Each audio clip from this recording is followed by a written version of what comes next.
मुझे पता है कि 2025 शुरू हुए 2 महीने ऑलरेडी हो चुके हैं, बट स्टिल बहुत सारे लोग हैं जो कंफ्यूज हैं कि कहाँ इन्वेस्ट करें। गलती बिल्कुल भी आपकी नहीं है कि आप क्यों कंफ्यूज हो। गिवन द सिचुएशन, मार्केट इतना खराब था कुछ टाइम से, फिर उसके बाद जो मार्केट में नेगेटिविटी आती है, कहाँ इन्वेस्ट करें, क्यों इन्वेस्ट करें, ये सारी चीजें हम इस पर्टिकुलर वीडियो में एड्रेस करेंगे। और मैं आपको दूंगा एक प्लान कि आप अपने फाइनेंशियल को कैसे मैनेज कर सकते हो 2025 में, सो दैट आप कम से कम डेट में रहो और आप आज के लिए तो जियो ही, प्लस इन फ्यूचर के लिए भी आप पैसे बचा सको। ये प्लान उन लोगों के लिए है जो मेरे जैसे हैं, बहुत ही ऑर्डिनरी बैकग्राउंड से आते हैं। उनका भी सपना होता है कि उनको एक घर खरीदना है, आगे जाके अच्छी गाड़ी खरीदनी है, कुछ टाइम के बाद उन्हें फैमिली वेकेशन पे जाना है। इन सारी खर्चों को कैसे मैनेज करना है, कैसे प्लान करें जिससे कि आपके 2025 में आपकी जो फाइनेंशियल हेल्थ है वो इम्प्रूव हो। वीडियो को एंड तक जरूर देखना। इस वीडियो में हम वो सारी चीजें डिस्कस करेंगे जो आपको करनी चाहिए, जो आपको नहीं करनी चाहिए, और एंड में हम डिस्कस करेंगे जो मैं फॉलो करता हूँ strategy to invest, to save, to manage my personal finances. Video start करने से पहले please like, share and subscribe to my channel, so जो भी आगे आने वाली वीडियोस है वो आपको हमेशा टाइम पे पहुंचती रहे। ये जो पूरी की पूरी वीडियो ये 4 पिलर्स पे डिपेंडेंट है। पहला जो है वो है आपके डोंट्स, आपको क्या नहीं करना है। सेकंड है आपका डूज, जो क्या आपको करना है। थर्ड है आपका प्रोटेक्शन, आप अपनी फैमिली और आप खुद को कैसे प्रोटेक्ट करोगे वल्नरेबल टाइम्स में। फोर्थ, आप कैसे प्लान करोगे अपनी इन्वेस्टमेंट स्ट्रेटेजी जिससे कि आप खुद आज तो जी पाओ और फ्यूचर के लिए आप अपने पैसे को ग्रो भी कर पाओ। नंबर 1 जो डोंट्स है हमारा, उसमें जो सबसे पहली चीज जो हमें नहीं करनी है इस साल वो है फालतू के लोन में बिल्कुल भी नहीं पड़ना है। हमें कोई पर्सनल लोन नहीं लेना है, हमें कोई भी आलतू फालतू के ईएमआईज में नहीं फंसनी है। अगर आप ईएमआईज में फंसोगे, जैसे कि आप लेट्स से बहुत सारे लोगों के साथ होता है कि वो फालतू के ईएमआईज में फंसे रहते हैं और उनका एक सर्टेन अमाउंट ऑफ मनी जो होता है वो लॉक हो जाता है, जिसके वजह से उनकी जो इनकम और जो सैलरी इन हैंड बचती है वो काफी कम हो जाती है। नहीं आप उस पैसे को एंजॉय कर पाते हो, नहीं आप कुछ कर पाते हो, जिससे कि आपकी पूरी की पूरी फाइनेंशियल हेल्थ खराब होती है। इस कैटेगरी में जो सबसे एक्सेप्शनल चीज है वो यही है कि अगर आपके पास कोई लोन होगा भी तो सिर्फ और सिर्फ एजुकेशन लोन हो सकता है, बाकी कोई भी पर्सनल लोन, किसी भी तरह का loan, car loan, home loan आपके पास नहीं होना चाहिए, क्योंकि अर्ली इन द करियर अगर आप लोन में फंसोगे तो बाकी की पूरी जीवन आप लोन में फंसे रह जाओगे। सेकंड चीज जो आपको नहीं करनी है वो आपको कोई भी यूलिप प्लान नहीं लेना है। यूलिप प्लान क्या होता है, जैसे ही आप जॉब करते हो तो आपके रिलेटिव जो होते हैं या जो आपके पॉलिसी एजेंट जो होते हैं, इंश्योरेंस एजेंट जो होते हैं, वो आपके पास आएंगे, वो बोलेंगे कि यूनिट लिंक प्रोग्राम ले लो। ये आपको इंश्योरेंस भी देगा और साथ ही साथ आपके पैसे को ग्रो भी करेगा। ये एकदम म्यूचुअल फंड जैसा ही है, आप उसको ले लो। बट आपको कोई भी यूलिप प्लान में नहीं फंसना है, क्योंकि ये बहुत महंगे आते हैं। और अगर आपको इंश्योरेंस लेना भी है तो वो मैं वीडियो में आगे डिस्कस करूंगा किस टाइप की आपको इंश्योरेंस लेनी है और किस टाइप के म्यूचुअल फंड्स में आपको इन्वेस्ट करना है। Third, trading. इस चीज में हमें बिल्कुल भी अभी नहीं फंसना। अगर आप नहीं जानते हो ट्रेडिंग के बारे में तब तो बिल्कुल भी हाथ नहीं लगानी है ट्रेडिंग को, जब तक आप इसके बारे में सीख ना जाओ। क्योंकि ट्रेडिंग में होता क्या, ये फैसिनेटिंग तो बहुत लगती है, लेकिन जब आप इसमें पैसे लूज करने लगते हो तो बहुत ज्यादा पैसा लूज करते हो। तो इसलिए आपको अभी ट्रेडिंग बिल्कुल भी नहीं करनी है। सिर्फ और सिर्फ अगर आपको इन्वेस्टमेंट करनी भी है तो मैं आगे बताने वाला हूँ कि आपको किस तरह की इन्वेस्टमेंट करनी जो आपको हेल्प करेगी ग्रो करने में। Fourth is crypto currency. अगर आपको समझ में आता है कि क्रिप्टो कॉइन वर्क कैसे करता है, क्रिप्टो करेंसीज कैसे वर्क करती है, ब्लॉकचेन क्या होता है, उसके पीछे टेक्नोलॉजीज क्या है, अगर आपको समझ में आता है क्रिप्टो करेंसी, तो आप उसमें सिर्फ और सिर्फ एक छोटा सा अमाउंट इन्वेस्ट कर सकते हो। बाकी आपको इन्वेस्ट नहीं करनी है क्रिप्टो करेंसी में अगर आप नए स्टार्ट कर रहे हो। ये तो बात हो गई कि क्या नहीं करना है। अब बात करते हैं कि क्या करना है, विच इज वेरी इंपॉर्टेंट।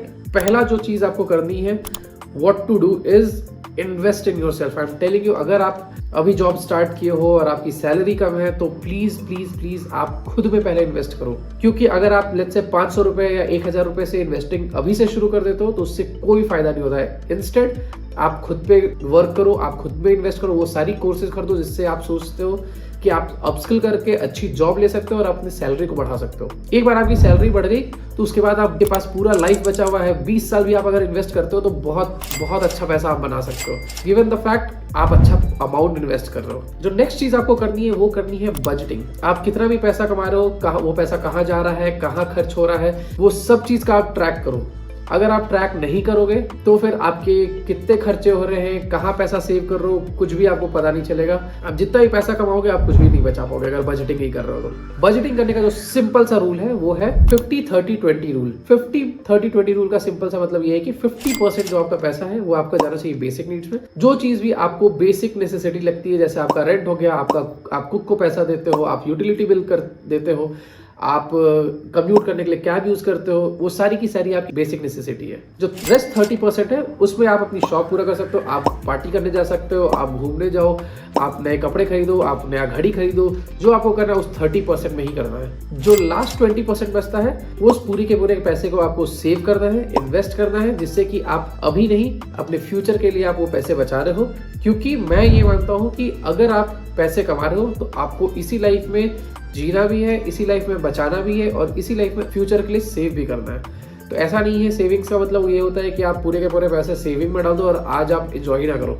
आखिर आदमी पैसा क्यों कमा रहा है? अगर आपको लगता है कि नहीं यार अब मुझे PS5 खरीदना है, मुझे घूमने जाना है, मुझे बाइक खरीदनी है, ज़रूर खरीदो, क्योंकि आप पैसा कमा रहे हो अपने शौक पूरे करने के लिए।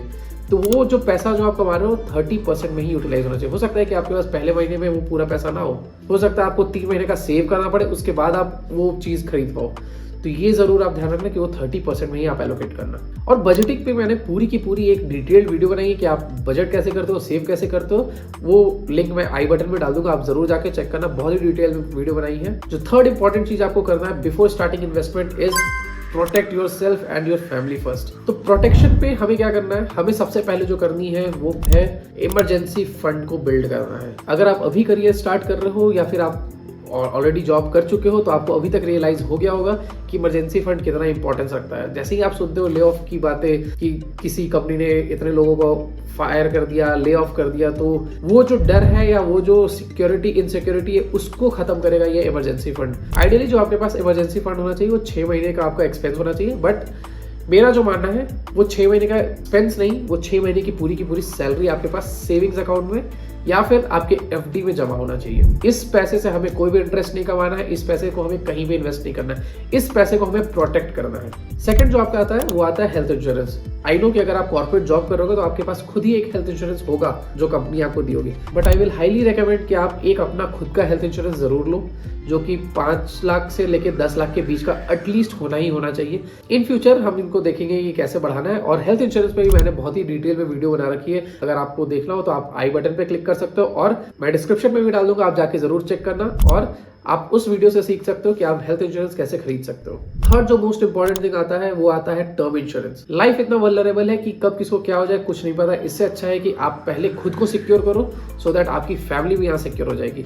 आप खुद के लिए एक टर्म इंश्योरेंस लो। अगर इन केस आपको खुदा ना खास्ता आपको कुछ होता है इन फ्यूचर, तो एक पर्टिकुलर सब अमाउंट जो था आपकी फैमिली को मिलता है, जिससे कि आपकी फैमिली सिक्योर होगी और आपकी फैमिली जो है आगे के खर्चे चला पाएंगे। आइडियली जो टर्म इंश्योरेंस होता है वो 20x के अप्रॉक्स होना चाहिए आपकी एनुअल सैलरी पे। इस पे भी मैंने बहुत ही डिटेल में वीडियो बनाई है, आपको आई बटन पे भी मिल जाएगा और आप मैंने डिस्क्रिप्शन में भी डाल दी है, आप जाके जरूर चेक करना कैसे आप हेल्थ इंश्योरेंस और टर्म इंश्योरेंस दोनों खरीद सकते हो। वो आपको दोनों के दोनों वीडियो आपको मिल जाएंगे। नेक्स्ट जो हमारा पिलर है, जो मोस्ट इंपॉर्टेंट पिलर है कि आप सेविंग्स और इन्वेस्टमेंट प्लान बनाते कैसे हो। अभी इस स्टेज पे आने के बाद अगर आप देखोगे तो आपने क्या क्या कर लिया। आपने बजटिंग कर ली है, आप अपने बेसिक नीड्स का ख्याल रख रहे हो, आप प्रोटेक्ट कर लियो अपने फैमिली को, खुद को, और अगर इन केस फ्यूचर में ले ऑफ होता है या कुछ भी होता है तो आप खुद के लिए इमरजेंसी फंड भी बिल्ड कर चुके हो।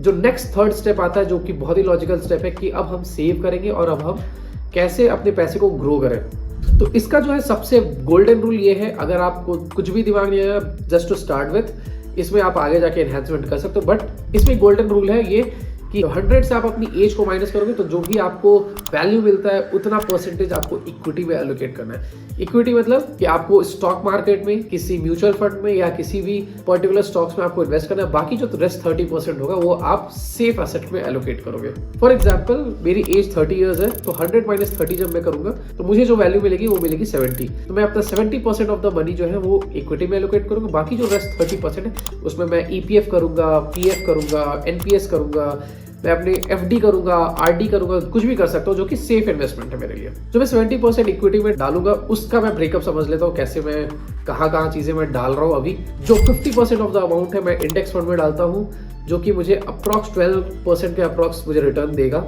Year on year.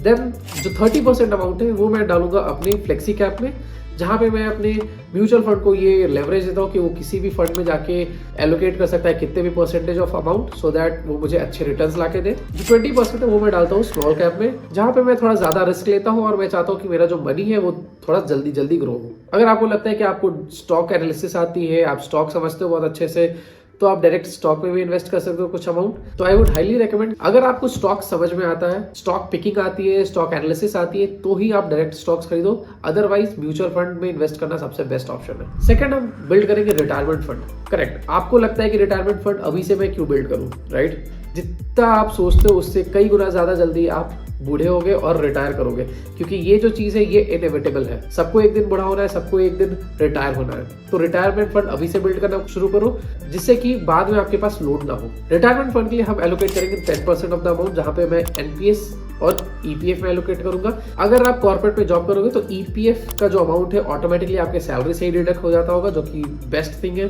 तो आप रिटायरमेंट के लिए एनपीएस और ईपीएफ यूज कर सकते हो। थर्ड, जो हम इमरजेंसी फंड बिल्ड कर रहे थे उसमें हम 10% ही एलोकेट करेंगे डेट फंड में, या तो फिर मैं जो इमरजेंसी फंड है मैं प्रेफर करता हूँ कि डायरेक्टली एफडी में इन्वेस्ट करूं, ताकि सेफ और सिक्योर रहे। रेस्ट जो 10% बचेगा उसको मैं एज अ लिक्विड कैश अपने बैंक अकाउंट में रखूंगा। ये पूरा का पूरा प्लान था कि आप कैसे अपने पैसों को इन्वेस्ट कर सकते हो, कैसे बजट कर सकते हो, कैसे आप सेव कर सकते हो, कैसे आप अपने फैमिली को प्रोटेक्ट कर सकते हो। Let me know in the comments आपको ये प्लान कैसा लगा। अगर कोई सजेशन है तो आप प्लीज कमेंट में मुझे जरूर बताना, और ये वीडियो ज्यादा से ज्यादा लोगों के साथ शेयर करो, अपने फ्रेंड्स और फैमिली मेंबर्स के साथ, ताकि उनको भी पता चले कि कैसे आप बजट करते हो, कैसे अपने फाइनेंसेस को आप इंटैक्ट रखते हो। And please do subscribe to my channel so that आगे जो भी इंफॉर्मेशनल वीडियो है वो आपको पहले से पता चल जाए। Thank you.